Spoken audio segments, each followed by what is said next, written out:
Olá, irmãos. Nós chegamos ao nosso último encontro desse projeto sobre a rocha, estudando o Evangelho de Mateus. Essa é a 15ª parte que nós dividimos o livro, fora as 3 lições da introdução. E na aula passada, de número 14, nós vimos que Jesus foi preso, foi levado ao Sinédrio. Ali ele se declarou o Filho de Deus, o Cristo, perante o sumo sacerdote Caifás, e ele foi considerado réu de morte por blasfêmia, blasfemar contra a religião, né? Contra a lei de Moisés.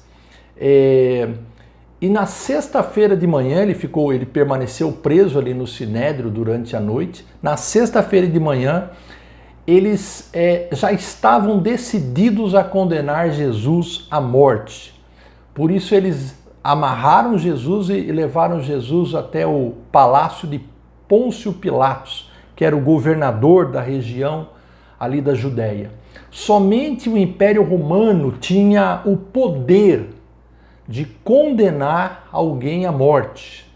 Os judeus não poderiam fazer isso por conta própria, por isso que eles tiveram que levá-lo até o governador.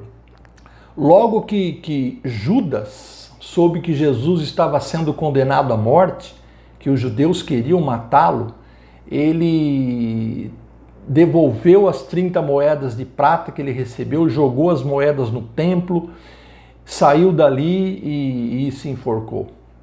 As suas últimas palavras foram as seguintes: pequei, pois traí sangue inocente.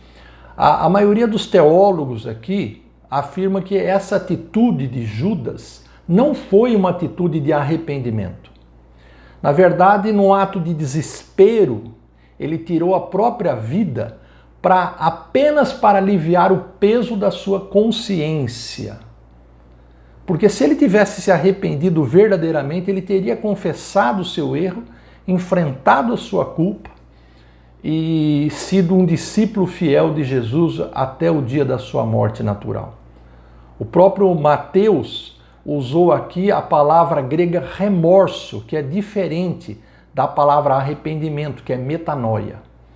Quando Jesus foi levado diante de Pilatos, né, já com essa intenção dos judeus de matá-lo, a primeira pergunta que foi feita a ele foi a seguinte: você é o rei dos judeus? Olha que interessante. Jesus, lá no Sinédrio, foi acusado de blasfêmia. Só que essa acusação de blasfêmia não seria suficiente diante do Império Romano para uma condenação de morte.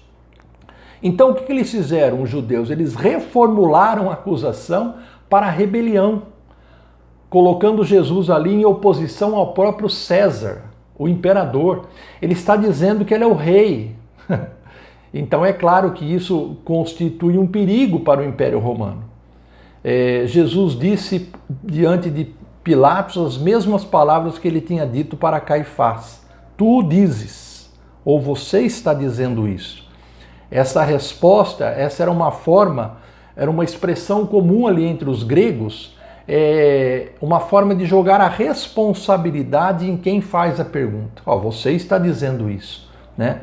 Mesmo sabendo, olha só que interessante a atitude agora de Pôncio Pilatos, mesmo sabendo que a acusação havia sido feita por inveja das autoridades, por causa da popularidade de Jesus, mesmo sabendo que não havia provas suficientes para condená-lo à morte, porque os judeus estavam ali pegando provas ilícitas, testemunhas falsas, Pilatos tomou uma decisão inusitada nesse momento.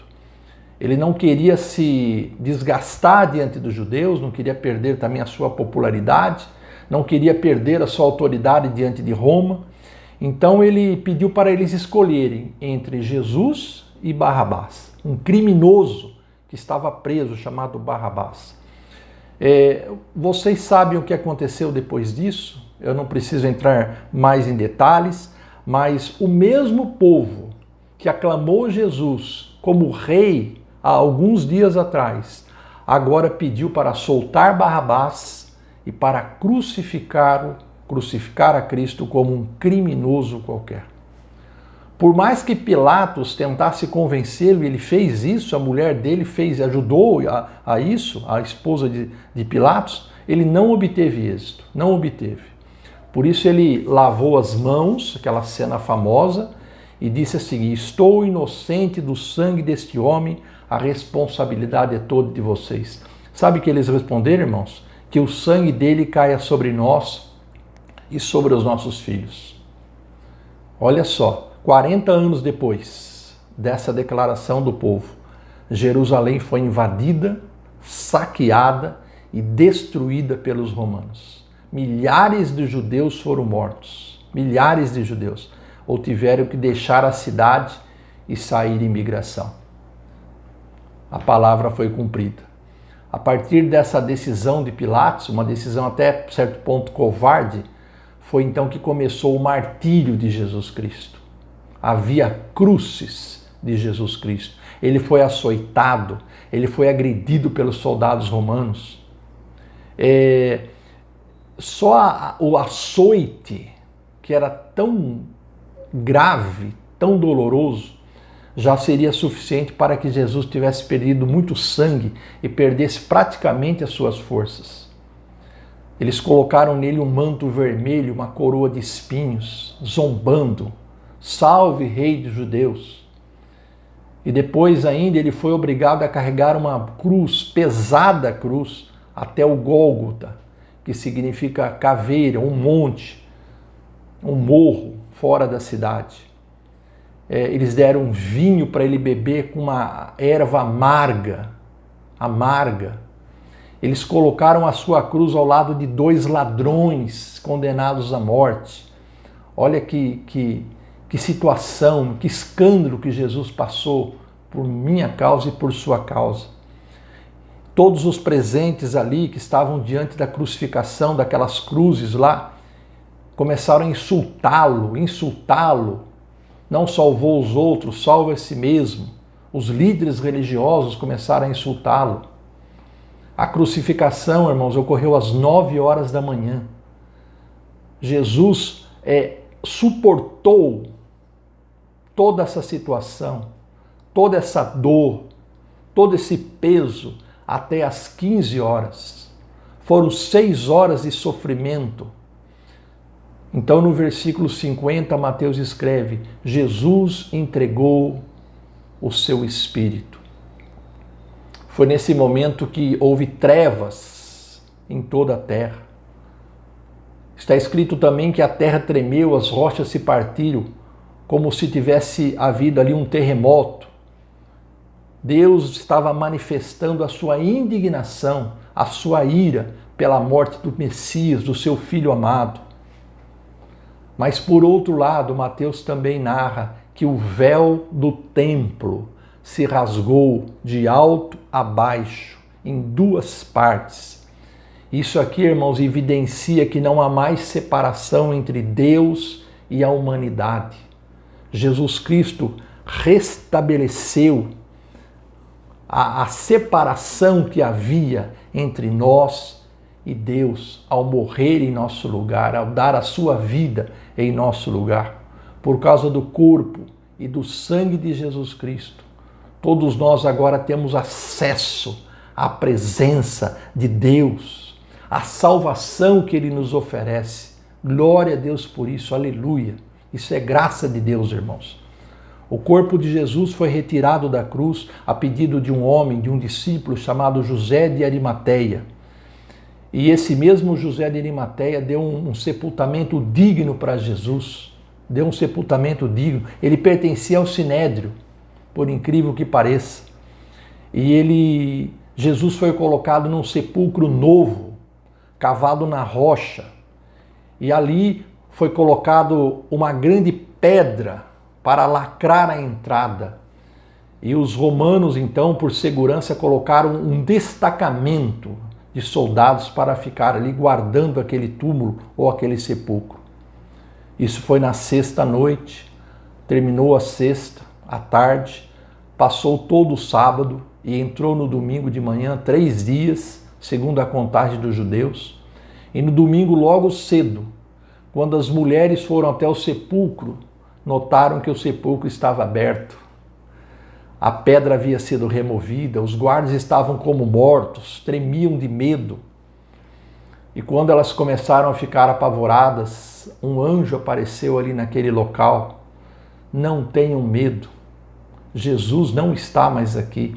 Ele ressuscitou como havia dito. Jesus havia dito várias vezes para eles, irmãos. Nós vimos aqui em nossos estudos. O Filho do Homem será crucificado, mas ele ressuscitará ao terceiro dia. As mulheres então foram correndo aos discípulos contar que Jesus estava vivo. Aleluia! Os romanos, os líderes religiosos, quando souberam disso, eles não poderiam contar essa história, eles teriam que mudar essa história, teriam que dar outra versão. Então eles elaboraram um plano ali entre eles para dizer que o corpo de Jesus foi furtado durante a noite pelos seus discípulos. Essa história se espalhou entre eles. Mas Jesus estava vivo. Poucos dias depois ele encontrou-se com seus 11 apóstolos, Judas já estava morto, ali na Galileia, justamente o mesmo lugar, irmãos, onde ele começou o seu ministério há 3 anos atrás. Aleluia! E o livro de Mateus termina com a grande comissão, de Jesus. Ele confirma ali na Galileia a sua identidade como Filho de Deus. E ele diz o seguinte para eles, que ele recebeu toda a autoridade nos céus e na terra. Toda a autoridade foi me dada pelo meu Pai. Ele cumpriu a sua missão. Ele venceu a própria morte. O pior inimigo era a morte. E agora, com essa autoridade, é que ele envia os seus discípulos, os seus apóstolos, envia a mim, envia a você, para pregar o evangelho do reino a todas as nações. Vão a todas as nações, façam discípulos, batizem, ensinem as pessoas a obedecer a tudo que eu lhes ordenei. E aí vem aquela promessa maravilhosa: vocês não estarão sozinhos. Eu continuarei com vocês, eu estarei sempre com vocês até o final dos tempos. Jesus continua sendo o Deus conosco. Da mesma forma que o anjo disse para José, ele é o Deus conosco, ele termina Mateus dizendo, eu sou o Deus com vocês, o Deus conosco. Eu quero terminar hoje esse livro com uma reflexão. Relembrando o que nós dissemos lá na introdução, eu quero fazer assim um resumo muito curto, em algumas frases, de tudo que nós aprendemos, ou o principal que nós aprendemos aqui com Mateus. Jesus é o Messias prometido, ele é o Filho de Deus, ele veio para nos salvar do pecado e da morte. O reino dos céus já está aqui. Jesus inaugurou esse reino. O que ele exige de cada um de nós é fé e arrependimento. Um dia, Jesus vai voltar como rei. Ele deixou isso bem claro em Mateus. E vai estabelecer o seu reino definitivamente entre nós. Haverá um grande julgamento. E todos aqueles que tiveram fé, que acreditaram, foram considerados justos e fiéis, reinarão com ele por toda a eternidade. Eu quero estar lá. Eu espero que você também esteja. Deus te abençoe. Obrigado por estar conosco nesse curso. Um grande abraço e até o próximo curso. Amém.